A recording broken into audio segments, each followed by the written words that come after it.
आपने कहा यार अपने गुरु शिव को प्रणाम करो। प्रणाम कैसे करना है? हम लोग मंदिर में प्रणाम करते हैं, मूड़ी नीचे, टांग ऊपर, साष्टांग, तो ऐसे तो वैसे पंडित जी कहेंगे हाँ जजमान माथा पड़ जाएगा, उठिए उठिए। मुद्राएं प्रणाम नहीं करती, शरीर प्रणाम नहीं करता, मन प्रणाम करेगा आपका। अपने मन को शिव के निकट ले जाइए, प्रणाम हो जाएगा। आप चाहिए तो नमः शिवाय का सहारा लीजिए, चलते फिरते उठते बैठते जब मन करे वहां अपने गुरु शिव को प्रणाम करिए, अपने गुरु शिव की बात करने की चेष्टा करिए। नहीं हो रहा आपसे महादेव का काम, मन ही मन इस बात को सोचिए कि महादेव इतनी दया करिए कि हम भी महादेव का काम कर सकें, आपका काम कर सकें। साहब ने सबको बराबर बराबर बांट दिया है 3 सूत्र, जैसे जिसको जो करना है करिए, सभी चीजों के परिणाम है। लेकिन भाव रखिए ऐसा कि सामने वाले मेरे महादेव का चेला हो जाए, क्योंकि वो शिव जगत का गुरु है। जगत का एक एक आदमी उसका चेला हो सकता है, जिसको मन करता है उसको समझाइए आप। तो दया मांगना है, प्रणाम चर्चा करनी है अपने गुरु शिव की और प्रणाम करना है। जब मन करे तब करिए। महादेव को याद आना बड़ा मुश्किल है, लेकिन जब याद आ जाए तभी करिए ना भाई जी। वैसी संगत में रहिए जो शिव की बात करते हो, वैसे लोगों को आसपास रखिए जो शिव को चाहते हो। आपको ऐसी चाहत शिव से जोड़ने लगेगी धीरे धीरे। इसके परिणाम बड़े खूबसूरत है। वैसे लोगों को साथ रहिएगा जिनको महादेव से कोई मतलब ही नहीं है, तो आपकी भी यात्रा इधर का उधर हो जाएगी। धन भाग मानुष तन पावा का कोई मतलब ही नहीं रह जाएगा। तुलसीदास जी ने रामचरितमानस में कहा है ना, हमने और आपने बहुत कुछ बढ़िया किया है तो ये मनुष्य का शरीर मिला है हमको आपको, नहीं तो कुत्ता भी धरती पर आता है, रहता है और चला जाता है। मोनू बाबू भी धरती पे आए हैं, रहेंगे, चले जाएंगे, दोनों में क्या फर्क है? चलिए, उसके पास तो कोई उद्देश्य नहीं है, वो तो गुणों पर जीता है, वो तो वृत्तियों पर जीता है। ले जा, उठा ले। लेकिन हम और आप तो इंसान है, हमारे आपके पास तो बुद्धि है। शाम में आपने देखा है ना, चिड़िया घोंसलों की तरफ लौटने लगती है आसमान की तरफ। शाम में देखिएगा ना तो शाम में चिड़िया घोंसलों की तरफ लौटने लगती है, झुंड बना बना के।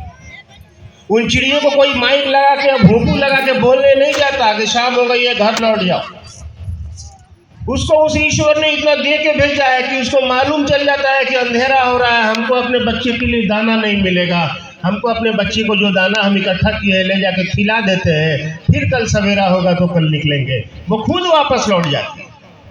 हम और आप वापस लौटवे नहीं करते। हम और आप नींद खुला सुबह की नहीं। आज मेरी नींद खुली होटल में तो हम पूछे राजू जी चाय बनाए हैं क्या? क्या स्थिति हो गई आदमी की। सुबह सुबह महादेव याद आना चाहिए, हमको चाय याद आ जाती।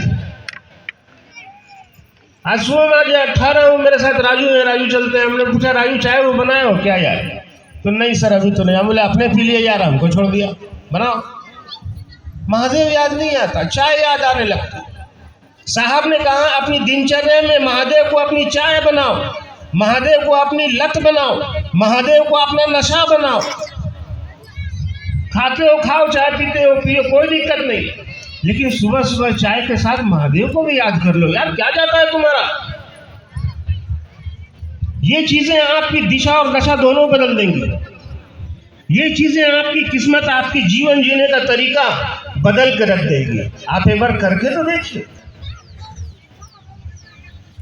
हमको आपको शिव चर्चा करने के लिए हमको और आपको आदेश ही है, उस गुरु का आदेश है, जाओ लोगों को अपने गुरु शिव से जोड़ो।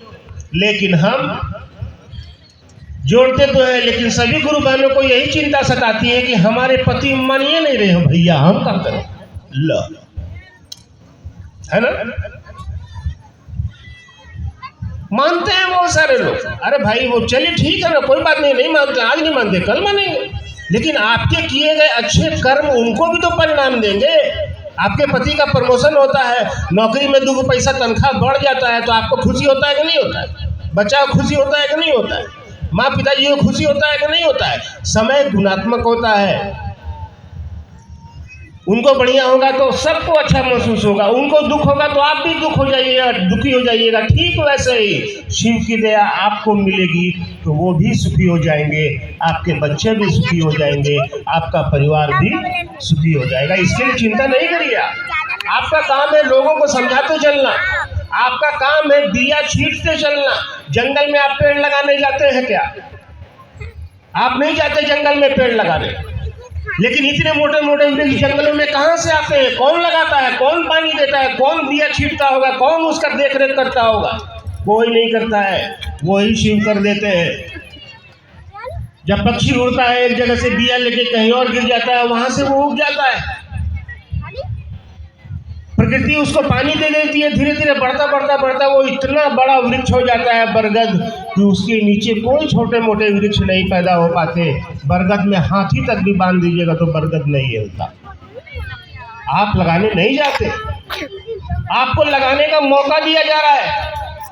हमको आपको इस बिया को छींटने का मौका दिया जा रहा है। साहब दीदी ने दे रखा है कि जाओ छींटो। पूरी दुनिया में बारिश करता है वो शिव, पूरे ब्रह्मांड का मालिक है वो शिव, बारिश कर देगा। एक दिन अंकुरन निकल जाएगा। आप जहाँ देखिएगा वहाँ लोग शिव के शिष्य होंगे, जो कहिएगा लोग मानेंगे और शिव के शिष्य हो जाएंगे। आगे बढ़ने की तो चेष्टा करनी होगी, चाहत रखिए, चाहत रखिए कि मेरे महादेव का काम हो। चाहत रखने में पैसा नहीं लगता। हाँ, हो सकता है ही माइक बजा के लिए पैसा आपको लग सकता हो, इस पंडाल के लिए लग सकता हो, लेकिन मोहब्बत में पैसे नहीं लगते भाई जी। देखा उल्टी कैसे ले जहाँ भी जाने। हमारे घर में भी संतान है, संतान में बच्चे पैसे नहीं लगते। ज्यादा खाए ज्यादा क्या चीज में लगते हैं? संतान का फिक्र कीजिएगा तो लगेगा। स्कूल के लिए ड्रेस खरीदना होगा, मोजा खरीदना होगा, किताब कॉपी खरीदना होगा, एडमिशन कराना होगा, टिफिन देना होगा, झोला बस्ता खरीदना होगा। प्रेम में पैसे नहीं लग रहे, परवाह में पैसे लग रहे। शिव से मोहब्बत में 1 रुपया नहीं लगता, लेकिन महादेव का काम करिएगा तो हो सकता है आपको 2 रुपया भाड़ा लग जाए कहीं। तो कोशिश करिए, आगे बढ़िए, चलने की कोशिश करिए। दुनिया में इससे बढ़िया काम और कुछ नहीं है। आप करके देखिए, आपको मालूम चलेगा। चलिए, आपने कुछ प्रश्न और जिज्ञासाएं भेजी होगी तो उसका उत्तर ढूंढते हैं कुछ देर तक, फिर आप लोगों को छुट्टी। जी भैया जी, जिज्ञासा है, भगवान शिव को पूजा तो करते हैं, गुरु बनाना जरूरी है क्या? मम्मी और लेती। अरे भाई, आप घर में पढ़ लेते हैं, स्कूल जाना जरूरी है क्या? सर्टिफिकेटवा कहाँ से लाइएगा? जाइएगा तभी ना स्कूल भाई। आप घर में रह के कलेक्टर बन जाइएगा तो पूरा गुजरात सरकार गांव गांव में स्कूल काहे खोल रहा है? इसकी क्यों नहीं समझ में आता है? अरे आप महादेव तो भगवान है, ईश्वर है, उनसे बड़ा कोई नहीं है। लेकिन आपका बच्चा जब पढ़ने के लायक हो जाता है तो कहाँ भेजते हैं? डीएम साहब के पास, एसपी साहब के पास, बीडीओ साहब के पास, कलेक्टर साहब के पास कहाँ भेजते हैं? गलती से डीएम साहब के पास बच्चों को पढ़ने के लिए भेज भी दीजिएगा ना कि बहुत बड़े विद्वान है, तो डीएम साहब कहेंगे अरे यार ये मेरा काम थोड़ी है, स्कूल में एडमिशन करवाइए इसका। देखिए, विद्वान दोनों है, लेकिन पढ़ाना उनका काम नहीं है। उनका काम है प्रशासन चलाना। उनका काम है अहमदाबाद के प्रशासन को ठीक रखना, चुस्त रखना, दुरुस्त रखना।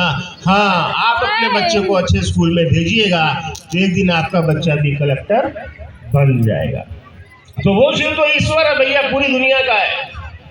वो तो मुर्गा खाने वाले में भी वही है, मुर्गा बेचने वाले में भी वही है, मुर्गा में भी वही है, नहीं खाने वाले में भी वही शिव ईश्वर है। लेकिन वो शिव जब आप गुरु होते हैं तो अपने शिष्यों की जिम्मेवारी लेते हैं।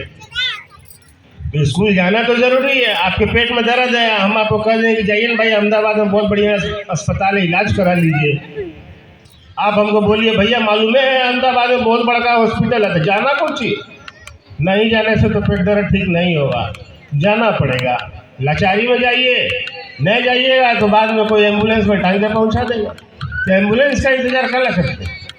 अच्छा चीज़ है, करना चाहिए। चलो जी, आगे अभी भगवान शिव अपना गुरु बनाकर लोगों के बीच गुरु की बात करना क्यों जरूरी है? कृपया समझाइए। देखिए, ये आपके गुरु का आदेश है, इस बात को समझिए। समझाते समझाते मन समझेगा ना। आप दूसरे को समझाइएगा, धीरे धीरे आपका मन भी समझने लगेगा। आप उसकी दया, आपका मन भी समझेगा। उसकी दया तो हमेशा